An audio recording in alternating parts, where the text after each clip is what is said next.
பஞ்சு முறுக்கு மந்த்ரா கடலை எண்ணெயில நானே பண்ணுது. ஒரு சேலஞ்ச், உங்களால இந்த மாதிரி முறுக்கு செய்ய முடியுமா? மந்த்ரா கடலை எண்ணெயில முறுக்கு செஞ்சு பாருங்க.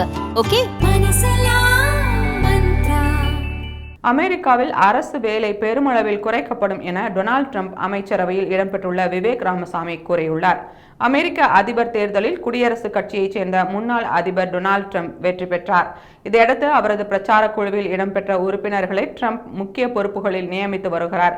இதையொட்டி அமெரிக்க அரசு நிர்வாகத்தை மேம்படுத்த டாக் எனப்படும் அரசு திறன்துறை என புதிதாக உருவாக்கப்படும் என ட்ரம்ப் அறிவித்தார். இத்துறைக்கு டெஸ்லா மற்றும் ஸ்பேஸ் எக்ஸ் நிறுவனர் எலான் மஸ்க், இந்திய வம்சாவளி தொழிலதிபரான விவேக் ராமசாமி ஆகியோர் பொறுப்பாளர்களாக நியமிக்கப்பட்டுள்ளனர்.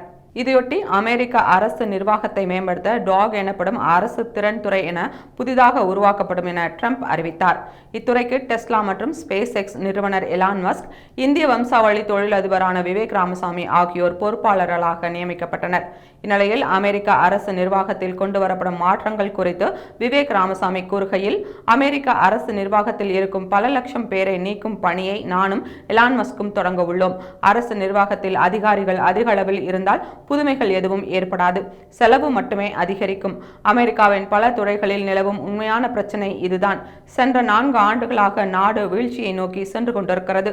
அமெரிக்க அரசியலில் நடந்துள்ள மாற்றத்தின் மூலம் இங்கு மீண்டும் எழுச்சி தொடங்க உள்ளது. அமெரிக்க மக்களுக்கு சிறந்த எதிர்காலமும் புதிய விடியலும் ஏற்பட உள்ளது. கடின உழைப்பு மற்றும் அர்ப்பணிப்பு மூலம் சிறந்தவர்களுக்கு எந்த பாகுபாடும் இன்றி வேலை கிடைக்கும். டாக் துறையில் ஏற்பட்டுள்ள முன்னேற்றத்தை ஒவ்வொரு வாரமும் அமெரிக்க மக்களுக்கு நேரடி ஒளிபரப்பு மூலம் தெரிவிப்போம். இனி அரசு பணிகள் வெளிப்படையாக இருக்கும். ட்ரம்ப் எங்களுக்கு கொடுத்த பணியை எலான் மஸ்கும் நானும் நிறைவேற்றுவோம் என்று விவேக் ராமசாமி கூறினார்.